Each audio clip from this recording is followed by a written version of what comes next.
সময় এসেছে লড়াই করার, সময় এসেছে প্রতিবাদ করার, সময় এসেছে সংগ্রাম করার। আজকে আমার ভাই ছাত্র সেনাকে কেন হত্যা করা হলো? আজকে আমার ভাইয়ের কেন প্রাণ ঝরানো হলো?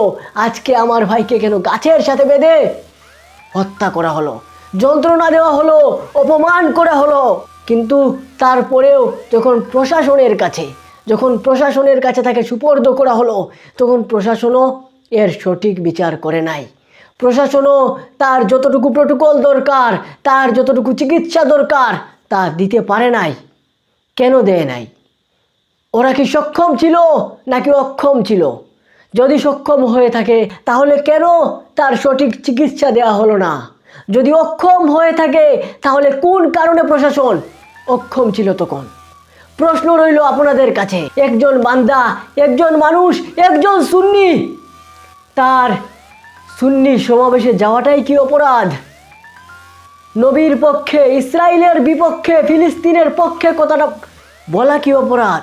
তার মানে এই দেশে কি ইহুদিদের দালালদের অবস্থান রয়েছে এখনো? এই দেশে কি ইসরায়েলের এজেন্ডা বাস্তবায়ন করার জন্য ইসরায়েলের দালালদের অবস্থান রয়েছে এখনো? যদি থেকে থাকে তাহলে তারা কারা? তাদের উৎখাত করতে হবে এই বাংলাদেশ থেকে। কেন আমার ভাইয়ের প্রাণ ঝরবে সুন্নি সমাবেশে যাওয়ার কারণে? What is the cause and what is the effect? কজটা কি আর ইফেক্টটা কি?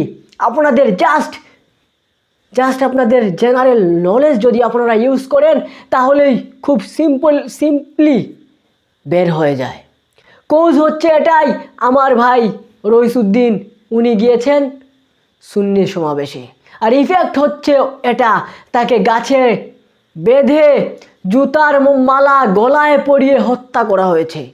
যেখানে যখন থানায় তাকে সুপর্দ করা হয়, থানার থেকে হসপিটালে নিয়ে যাওয়া হয় এবং হসপিটাল থেকে একজন ডক্টর নাকি বলেছিল ইটস ভেরি সিম্পল কেস, এটা এত বড় কোনো সমস্যা নয়, জাস্ট ব্যথার ঔষধ দিয়ে দিয়েছে।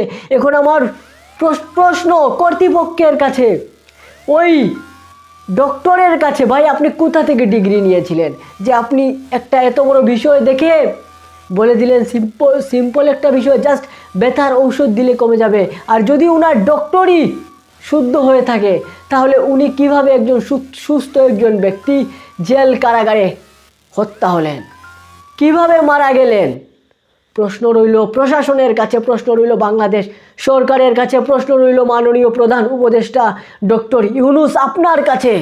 মাওলানা মুহাম্মদ রইসুদ্দিনের বিপক্ষে যে ভুয়া একটা অভিযোগ আনা হয়েছিল, শিশু বলাৎকারের অভিযোগ, এখন সেই অভিযোগটা যদিও আনা হয়, যদিও ওনাকে ধুলাই করা হয়, তারপরেও তো উনি বেঁচে ছিলেন, তখনও তো বিষয়টা মীমাংসিত হয় নাই, ওনার দোষ প্রমাণিত হয় নাই। তাহলে কেন এই প্রশাসনের অবহেলা? কেন কাপাসিয়া থানা অবহেলা করেছিল তাকে চিকিৎসা দিতে? কেন ডক্টর অবহেলা করেছিল তাকে চিকিৎসা দিতে? ডক্টর কেন বলেছিল তার অবস্থা খুবই সিম্পল? আমাদের তাহিরি হুজুর বলেছেন যদি এর সঠিক বিচার না করা হয় তাহলে পুরা সুন্নি সমাজ রাস্তায় নেমে আসবে। এবং আমরা কথা দিচ্ছি, পুরা সুন্নি সমাজ কথা দিচ্ছে, যদি আমার ভাইয়ের হত্যাকারীদেরকে খুবই 24 ঘন্টা বা 48 ঘন্টা কিংবা হাইয়েস্ট 72 ঘন্টার ভিতরে গ্রেফতার না করা হয়, উচিত শিক্ষা না দেওয়া হয়, এর সঠিক বিচার না করা হয়, তাহলে পুরা বাংলাদেশ অচল করে দেওয়া হবে। পুরা সুন্নি জনতা রাস্তায় রাজপথে নেমে যাবে, আর we will do another war. আজকের মতো বিদায় বন্ধুরা, দেখা হচ্ছে নেক্সট ভিডিওতে। আসসালামু আলাইকুম।